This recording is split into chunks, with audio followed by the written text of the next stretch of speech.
Araw-araw na pagbasa ng Biblia, araw 65. Lumang Tipan, Leviticus 14:1-57. Nakipag-usap si Yahweh kay Moises, nagsasabing, ito ang magiging batas para sa may sakit na tao sa araw ng kanyang paglilinis. Dapat siyang dalhin sa pari. Lalabas ang pari sa kampo para suriin ang isang tao para makita kung ang nakakahawang sakit sa balat ay gumaling.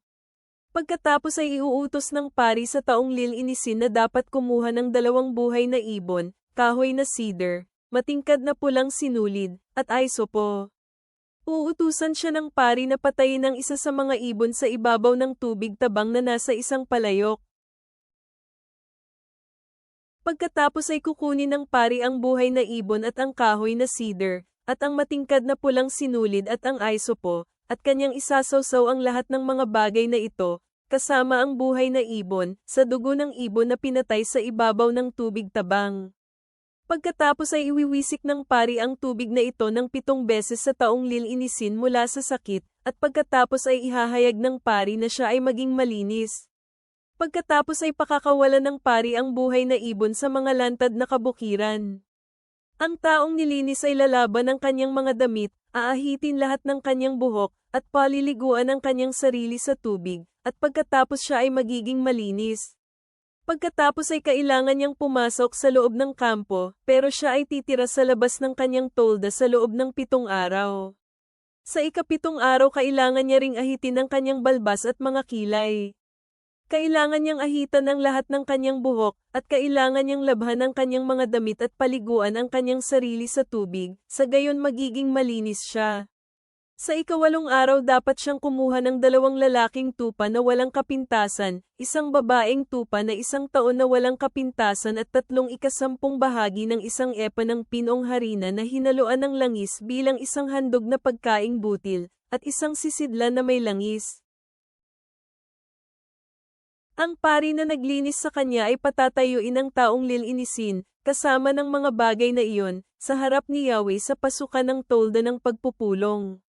Kukunin ng pari ang isa sa mga lalaking tupa at iaalay ito bilang isang paghahandog sa pagkakasala, kasama ang lalagyan na may langis, itataas niya ang mga ito bilang isang handog sa harap ni Yahweh at iaalay ang mga ito sa kanya. Dapat niyang patayin ang lalaking tupa sa lugar na kung saan nila pinatay ang handog para sa kasalanan at ang mga handog na susunugin, sa lugar ng tabernakulo, sapagkat ang handog para sa kasalanan ay pag-aari ng pari, pati na ang handog para sa kasalanan, dahil ito ay pinakabanal. Kukuha ang pari ng kaunting dugo sa alay ng pagkakasala at ilalagay ito sa dulo ng kanang tainga ng taong lilinisin, sa hinlalaki ng kanyang kanang kamay, at sa malaking daliri ng kanyang kanang paa. Pagkatapos ay kukuha ang pari ng langis mula sa sisidlan na may langis at ibubuhos ito sa palad ng kanyang kaliwang kamay. At isasawsaw ang kanyang kanang daliri sa langis na nasa kanyang kaliwang kamay, at iwiwisik ang kaunting langis gamit ang kanyang daliri ng 7 ulit sa harap ni Yahweh. Ilalagay ng pari ang natitirang mga langis sa kanyang kamay sa dulo ng kanang tainga ng taong lilinisin, sa hinlalaki ng kanyang kanang kamay, at sa malaking daliri ng kanyang kanang paa. Kailangan niyang ilagay ang langis na ito sa ibabaw ng dugo na mula sa handog na pambayad ng kasalanan. At sa natitirang langis na nasa kamay ng pari, ilalagay niya ito sa ulo ng tao na lilinisin, at gagawa ang pari ng pambayad kasalanan sa kanya sa harap ni Yahweh. Pagkatapos ihahandog ng pari ang handog para sa kasalanan at gagawa ng pambayad kasalanan para sa kanya na lilinisin dahil sa kanyang karumihan, at pagkatapos papatayin niya ang handog na susunugin. Pagkatapos ihahandog ng pari ang handog na susunugin at ang handog na pagkaing butil sa altar. Gagawa ang pari ng pambayad kasalanan para sa tao, at pagkatapos magiging malinis siya. Gayunman, kung ang tao ay mahirap at walang kakayahang makakuha ng mga alay na ito, maaari siyang kumuha ng 1 lalaking tupa bilang isang alay sa pagkakasala para itataas at iaalay kay Yahweh upang gawing kabayaran sa kanyang sarili, at 1/10 bahagi ng 1 epa ng pinong harina na hinaluan ng langis bilang isang handog na pagkaing butil, at 1 sisidlan na may langis, kasama ng 2 kalapati, at 2 mga batang kalapati, na kaya niyang kunin. Ang isang ibon ay maging isang handog para sa kasalanan at ang isa ay isang handog ng susunugin. Sa ika-8 araw kailangan niyang dalhin ang mga ito para sa kanyang paglilinis sa pari, sa pasukan ng tolda ng pagpupulong, sa harap ni Yahweh. Pagkatapos kukunin ng pari ang tupa para sa pag-aalay ng pagkakasala at sisidlan na may langis, at itataas niya ang mga ito bilang isang handog kay Yahweh at iaalay ang mga ito sa kanya. Papatayin niya ang tupa para sa handog na pambayad ng kasalanan, at kukuha siya ng kaunting dugo sa pag-aalay ng pagkakasala at ilalagay ito sa dulo ng kanang tainga ng isang lilinisin, sa hinlalaki ng kanyang kanang kamay, at sa malaking daliri ng kanyang kanang paa. Pagkatapos magbubuhos ang pari ng kaunting langis sa palad ng kanyang kaliwang kamay, at kanyang iwiwisik gamit ang kanyang kanang kamay ang kaunting langis na nasa kanyang kaliwang kamay ng 7 beses sa harap ni Yahweh. Pagkatapos maglalagay ang pari ng kaunting langis na nasa kanyang kamay doon sa dulo ng tainga ng isang lilinisin, sa hinlalaki ng kanyang kanang kamay, at sa malaking daliri ng kanyang kanang paa, parehong mga lugar kung saan niya inilagay ang dugo ng alay ng pagkakasala. Ilalagay niya ang natitirang langis na nasa kanyang kamay sa ulo ng taong lilinisin, para gumawa ng pambayad kasalanan para sa kanya sa harapan ni Yahweh. Dapat niyang ihandog ang isa sa mga kalapati o mga bato-bato, na nakayang kunin ng tao. Isa bilang isang handog para sa kasalanan at ang isa ay bilang isang handog na pambayad ng kasalanan, kasama ng handog na pagkaing butil. Pagkatapos gagawa ng pambayad kasalanan ng pari para sa isang lilinisin sa harap ni Yahweh. Ito ang batas para sa isang tao na kung saan ay mayroong nakakahawang sakit sa balat, siyang hindi makayanan ang mga pamantayan sa paghahandog para sa kanyang paglilinis. Nakipag-usap si Yahweh kay Moises at kay Aaron, nagsasabing, nang nagpunta kayo sa lupain ng Canaan kung saan ibinigay ko sa inyo bilang isang pag-aari, at kung maglalagay ako ng amag na kakalat sa isang bahay sa lupain ng inyong pag-aari, sa gayon ang nagmamay-ari ng bahay ay kailangang pumunta at sabihin sa pari. Dapat niyang sabihin, tila mayroon isang bagay na katulad ng amag sa aking bahay. Sa gayon ay iuutos ng pari na lisanin nila ang bahay bago siya pumasok upang makita ang katunayan ng amag, upang walang anumang bagay sa bahay ang magiging marumi. Pagkatapos kailangan pumasok ng pari upang makita ang bahay. Kailangan niyang suriin ang amag upang makita kung ito ay nasa mga pader ng bahay, at upang makita kung ito ay lumalabas na maberde o mamula-mula sa mga lubak sa mga ibabaw ng pader. Kung ang bahay ay mayroong amag, lalabas ng bahay ang pari at sasarhan ang pinto ng bahay sa loob ng 7 araw. Pagkatapos babalik uli ang pari sa ika-7 araw at susuriin ito para makita kung kumalat ang amag sa mga dingding ng bahay. Kung mayroon ito, iuutos ng pari na tatanggalin nila ang mga bato na kung saan nakita ang amag at itapon ang mga ito sa isang maruming lugar sa labas ng lungsod. Iuutos niya na dapat kukuskusin lahat ng mga dingding na nasa loob ng bahay, at kailangan nilang kunin ang nahawa ang gamit na kinuskus palabas ng lungsod at itambak ito sa maruming lugar. Kailangan nilang kunin ang ibang mga bato at ilagay ang mga ito sa lugar ng mga bato na tinanggal, at dapat silang gumamit ng bagong luwad upang tapalan ang bahay. Kung bumalik ulit ang amag at kumalat sa bahay na kung saan tinanggal ang mga bato at kinuskus ang mga dingding at pagkatapos muling tinapalan, kung gayon ang pari ay kailangan pumasok at suriin ang bahay upang makita kung ang amag ay kumalat sa bahay. Kung mayroon ito, kung gayon ito ay mapaminsalang amag, at ang bahay ay marumi. Dapat give-in ang bahay. Ang mga bato, troso, at lahat ng mga panapal ng bahay ay kailangan dalhin palabas ng lungsod papunta sa maruming lugar. Bilang karagdagan, sino mang pupunta sa bahay sa panahong sinarhan ito ay magiging marumi hanggang gabi. Sino man ang matutulog sa bahay ay kailangan niyang labhan ang kanyang mga damit, ang sino man ang kumain sa bahay ay kailangan niyang labhan ang kanyang mga damit. Kung papasok ang pari sa bahay upang suriin ito para makita kung ang amag ay kumalat sa bahay matapos tapalan ang bahay, pagkatapos, kung ang amag ay nawala, ihahayag niya na ang bahay ay malinis. Pagkatapos ang pari ay dapat kumuha ng 2 ibon upang linisan ang bahay, at kahoy na cedar, at matingkad na pulang sinulid, at isopo. Papatayin niya ang isa sa mga ibon sa ibabaw ng tubig tabang sa isang palayok. Kukunin niya ang kahoy na cedar, ang hisopo, ang matingkad na pulang sinulid, at ang buhay na ibon, at isasawsaw ang mga ito sa dugo ng pinatay na ibon, patungo sa tubig tabang, at wiwisikan ang bahay ng 7 beses. Lilinisin niya ang bahay sa pamamagitan ng dugo ng ibon at ng tubig tabang, kasama ng buhay na ibon, kahoy na cedar, ang isopo, at ang matingkad na pulang sinulid. Pero hahayaan niya ang buhay na ibon na lumabas ng lungsod papunta sa mga lantad na bukirin. Sa ganitong paraan kailangan niyang gumawa ng pambayad kasalanan para sa bahay, at ito ay magiging malinis. Ito ang batas sa lahat ng uri ng nakakahawang sakit sa balat at mga bagay na nagdudulot ng ganoong sakit, at para sa isang pangangati, at para sa amag sa damit at sa loob ng isang bahay. Para sa pamamaga, para sa isang pantal, at para sa isang mekentab na betik, upang malaman kapag alinman sa mga ito ay marumi o kapag ito ay malinis.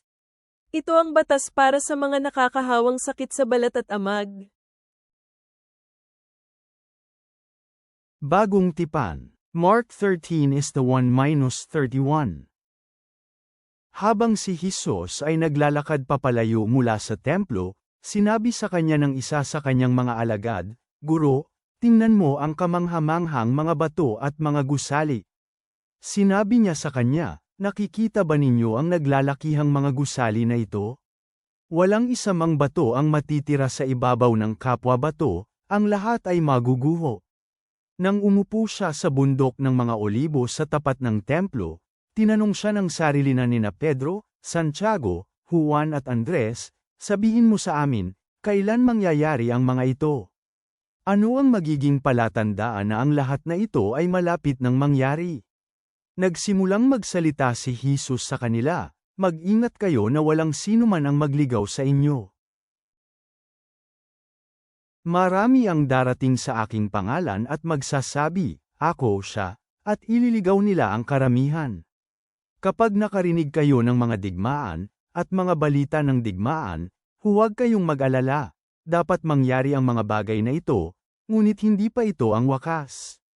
Sapagkat makikipaglaban ang isang bansa sa kapwa niya bansa, at ang kaharian laban sa kapwa kaharian. Magkakaroon ng mga lindol sa maraming lugar at mga tagutom.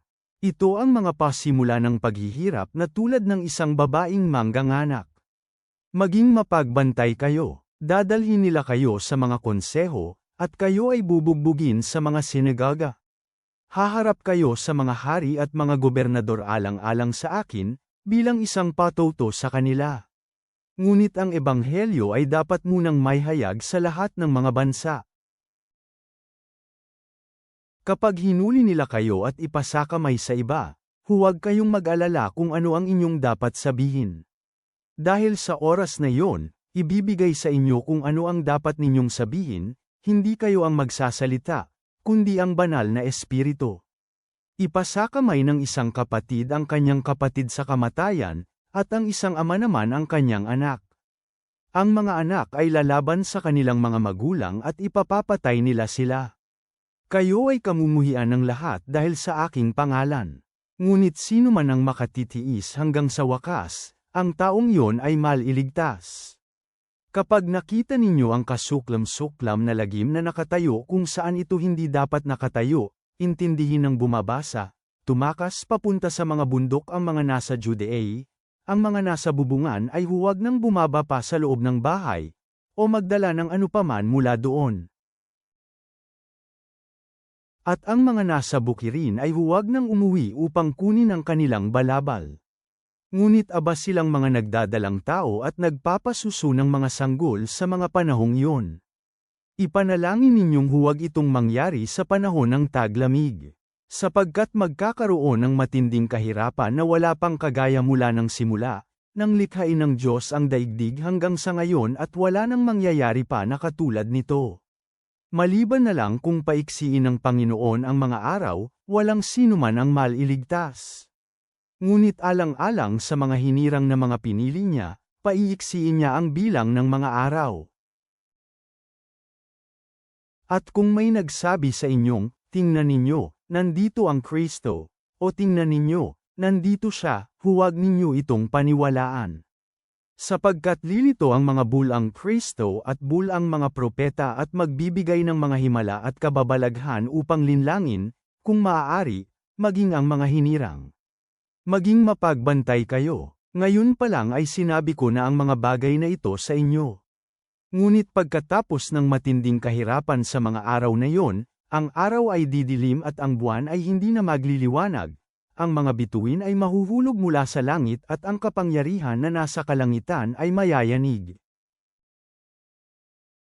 Pagkatapos, makikita nila ang anak ng tao na dumarating mula sa mga ulap taglay ang dakila nitong kapangyarihan at kaluwalhatian.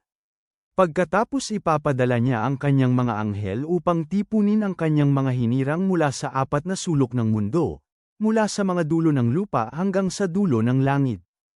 Matuto kayo ng aral mula sa puno ng igos. Sa oras na maging malambot ang sanga nito at magsimulang sumibol ang mga dahon, alam ninyong malapit nang dumating ang tag-araw.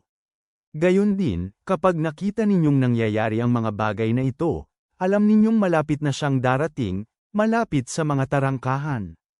Totoo ang sinasabi ko sa inyo, hindi lilipas ang salinlahing ito hanggang hindi nangyayari ang lahat ng mga ito. Lilipas ang langit at ang lupa, ngunit ang aking salita ay hinding-hindi lilipas. Mga awit, Psalm 30:8-12. Umiyak ako sa iyo, Yahweh, at naghanap ng pabor mula sa aking Panginoon. Anong pakinabang mayroon sa aking kamatayan, kung ako ay bababa sa libingan? Mapapapurihan ka ba ng alabok? Maipapahayag ba nito na ikaw ay mapagkakatiwalaan? Pakinggan mo, Yahweh, at ako ay kawan. Yahweh, ikaw ay maging katuwang ko. Pinalitan mo ang aking pagluluksa ng pagsasayaw, hinubad mo ang aking sako at dinamitan ako ng kagalakan.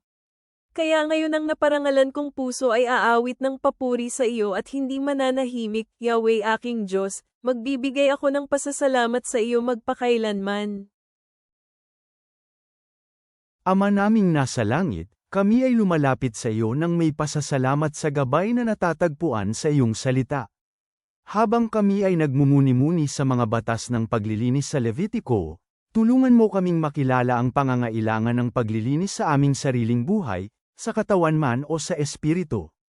Sa harap ng kawalan ng katiyakan, gaya ng inilarawan sa Marcos, bigyan mo kami ng karunungan upang manatiling matatag at puno ng pag-asa, na nagtitiwala sa iyong mga pangako. Naway magalak ang aming mga puso sa pagbabago at pagpapagaling na ipinakita sa Awit Kapitulo 30, sa pagkaalam na ginagawa mong sayaw ang aming pagdadalamhati. Naway ang iyong mga pangako ang maging angkla ng aming mga kaluluwa. Amen.